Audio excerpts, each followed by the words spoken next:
For this final video in our embedding series, we will ingest some financial documents, be it PDF files or YouTube videos, store them in the vector database, and then create an agent that has a tool to be able to retrieve the information from this vector database. By doing so, we will not need to write the ChromaDB queries by ourselves. We will ask the agent to do so in natural language.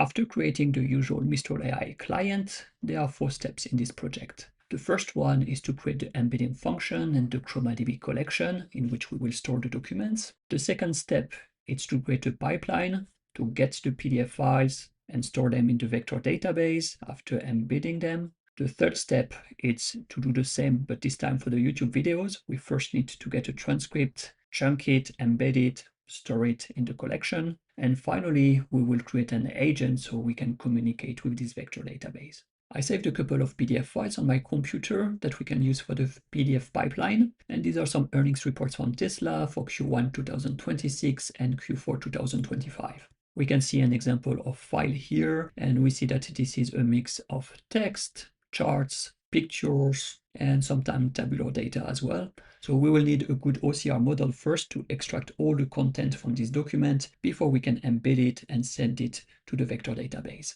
I will not go through all the details how to use the Mistral OCR again. That's why I linked here a video where we go through all these details. But just as a very short reminder, you can access it from your Mistral client with the OCR module and the process method. And when you are dealing with a local document, such as this PDF file, you first need to encode it to base 64. This is what we are doing here. We pass our file path to the encode file to base 64 function that we have defined just here. And after that, we can pass this encoded content to the OCR service using this type of URL that we construct here. We can see here that this is originally a PDF file that we pass it now as base 64.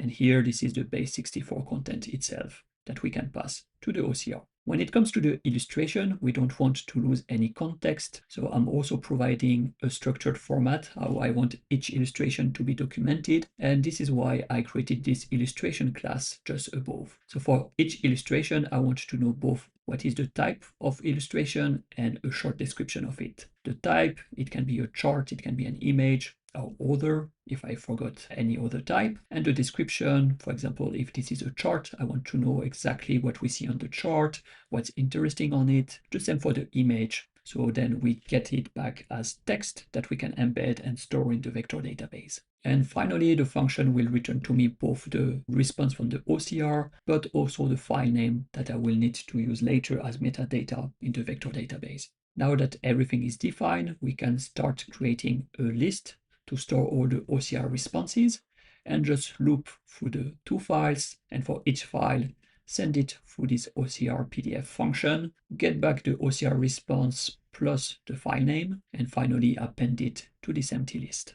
This is processed now, so the next step will be to upload the data to the ChromaDB collection. And we will use a very simple chunking approach here. Each page will be its own document in the collection. And the reason we are doing this is because there is not a lot of text on each page, so this is completely manageable. We start by defining the 3 lists which are required for our collection. So we will first collect all the documents, so the text we want to embed. Optionally, we can provide the metadata as well. And finally, we need to assign an ID to each document. So we are looping through all the pages that we got from the OCR response. We start with the markdown content that we got. And if there are any images in the OCR response, we also loop through all these images. We extract the type and the description from our structured output, and we include it at the bottom of the markdown text. If after these 2 steps, we still don't have any content in this variable, it means that this is a blank page and we can just go directly to the next one. After that, we will calculate what is the page number. So the index that we see from the OCR response is 0 based, which means that to get the page number on the PDF, we need to add 1. We can append our page text that consists of the markdown and the descriptions of the different illustrations. For the metadata for each page, I want to know that it comes from an earnings report. So I decided to create this key, source type, then source name. This is my file name. I want to know which page it is. I want to know the period for this earnings report, so that this is Q1 2026 or Q4 2025, for example. And here I just extract it from the file name. And finally, I'm adding the ticker. So here it's only about Tesla, but in the future, I may want to add additional companies. So it's important that my agent has the ability to filter for a specific company in my collection. And the last step is to assign an ID to each document. And in that case, my ID will be very simple. It will consist both of the file name and the page number. Once we have done this process for all the pages, so we are done with this loop, we can finally add the data to our collection. So we just pass the different list to the ChromaDB collection, the documents, the metadata, and the IDs. And this is everything we need for the upload process. We will get a success message, hopefully, or an error message if anything was wrong. So let's give it a try. I will loop through the different OCR responses that we got and add it to a list. So there are 2 OCR responses. And remember that each OCR response is actually a tuple that consists both of the OCR response, but also the file name. That's why for each, I can get the OCR response at the index 0. This is the first element in my tuple, and the file name at the index 1, which is the second item in my tuple.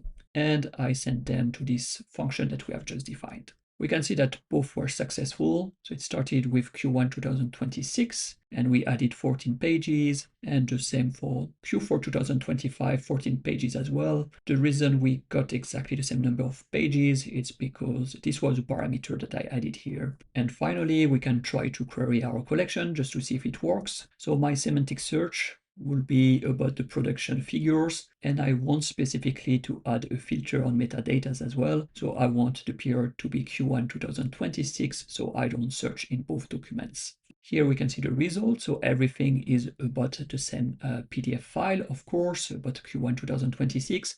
And we see that it could find content in different pages. So in page 5, 2, 10, and 4. Here we could check in details the different documents that it received back, as well as the metadata, distances, and so on. But it will be easier for us later to just give all this data to an agent that can just interpret it for us and give us directly the answer that we are looking for. In addition to the earnings report, it's always useful to listen to the earnings calls as well, because the management team can provide additional context about the company and its performance. I'm going to obtain this information through YouTube videos and use the YouTube transcript API library to automatically extract the transcript from these videos. By doing so, I will get text data that I can embed and store in my vector database and later search against. Let's have a look how this transcript looks like. I will just take part of this code. So we can create a client from this library. Then we use this client to fetch the video. And we need the video ID from the YouTube URL. And finally, the transcript will be equal to this test. And we extract the raw data. Let's display it. We can see that essentially a transcript, this is a list of dictionaries. And each dictionary contains text, start time, and duration of the sequence. At the beginning, it's only some music. We were waiting for the management team to start the call. And finally, right here, we can see that this is the beginning of the earnings call, and we've got a bunch of entries. Each time there is a new speaker, you got these symbols. So this is also quite useful information when we will want to split these transcripts into several documents. Let's delete this cell and do the process in real. So as we did previously, we will create a client that we can use to extract the transcript from the videos. And here I prepared a couple of videos which I want to get the transcript for. There is, for my metadata, the name of the video and the period it relates to. And additionally, I need the ID of the video that can be used by the YouTube transcript API to get the transcript for this video. In this function, we need to find a different chunking strategy that we use for the PDF files because we are not dealing with pages anymore. And I just decided to concatenate different entries together to form a document. I decided arbitrarily to use 20 entries together, and this will be then added as a document to the vector database. The only exception to that is that if we are changing speaker and we can identify, we said with this symbol, then I will start a new document, of course, so I don't mix up the speech of two different people within the same document. The first step, of course, is to get the transcript of the video and then to start defining the different lists that will be used by ChromaDB to create the documents and upload them into the collection. I'm just looping through all the entries that we got in the transcript. I'm extracting the text from it. If this is only music, I just ignore it and go to the next entry. Otherwise, I can just start dealing with it. As we said here, there is a special if statement to make sure that if there is a new speaker, I save the current entries together as a document, even if I haven't reached the threshold of 20 yet. So here, if I've got some entries and we are changing speaker, I will add to my documents list all the entries that I've accumulated so far. I create the metadata that relates to this document. So I want to remember that it comes from an earnings call. It comes from a specific YouTube video that has this name and this ID. I want to know the start time of this sequence, the period it relates to, and the company it relates to as well. For the ID, in that case, I chose a very simple approach. I just use this UUID library to generate a unique ID for each entry.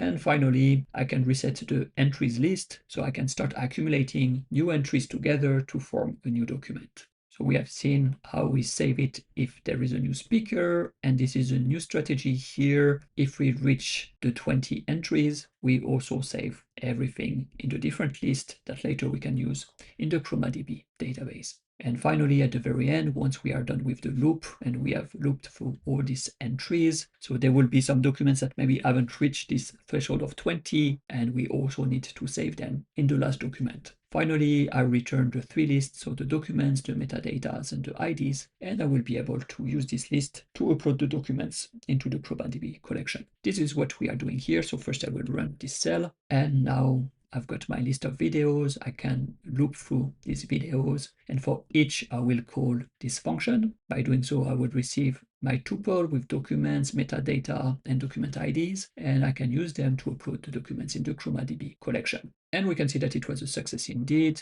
So for the first video, we got 138 chunks, and for the second one, we got 111 chunks added to the collection. And finally, we can create the agent that has a tool to communicate with this ChromaDB collection, so we don't need to write the queries by ourselves. And here I also added a link to the series about LangChain if you are unfamiliar with this library or don't know how to create this type of agent. The first step is to create the tool that will allow this agent to query the ChromaDB collection. And for this, we are just using the classic syntax as if we were writing the query by ourselves. So if we want, we can filter by IDs, we can filter by metadatas, we can restrict the number of results that will be returned. And in addition, here we provide different queries that we want to do the semantic search against. And of course, all these parameters that you pass, IDs, query text, metadata, filter expression, and limit are the inputs to the function. And we expect the agent to come up with the correct parameters here in the function to be able to call this tool. In addition, I ask an LLM to write a very detailed system prompt to better explain to the agent how to use this tool. What I wanted to be extremely careful about, this is how to use this ChromaDB syntax, because I know by experience that they often fail using it, especially when they want to add multiple conditions. They often forget to use the AND operator. Now we can create the agent. So first I need a LLM client so I can communicate with the LLM model from Mistral, and I'm using the Mistral Small latest model. And secondly, I'm creating a second LLM client, but this time one that has access to the tools. So I take my first LLM client, I bind the tools, and in our case, we've got a single tool. Now I can create an agent with this function create agent. I pass this LLM with tools, so it knows that it has access to this tool for discovery. Additionally, I need to provide access to the tool so it can execute them as well. And finally, I'm also passing the system prompt, so it has detailed explanation on how to use this tool. Let's give it a try. I will invoke the agent with a single message, and I want to know how the gross margin evolves from Q4 2025 to Q1 2026 according to the earnings report. So here I expect that it will filter on the metadata to check only the earnings report and not the earnings call, that it will filter on the period, both Q4 and Q1, and it will also make probably a semantic search around these words. Let's check the full response. So it starts with my question, which is the human message. After that, there is a tool call for the single tool hybrid search. The query text, which is for the semantic search, it tried with gross margin evolution, gross margin trend, and gross margin percentage. And for the metadata filters, we can see that it correctly used this operator. So it was useful to provide some context in the system prompt. And it wanted to check specifically these two periods as we expected, and also on the checking earnings report. Then it got back the result from this search, and it could write the response to us based on the earnings report. Here's the evolution, and I checked just before what were the numbers, so I can confirm that these are correct. It's also important to note that it was able to tell us where it got the information from. Here, this is one PDF, here, this is the second one, and it can also tell us on which page specifically we can find this information.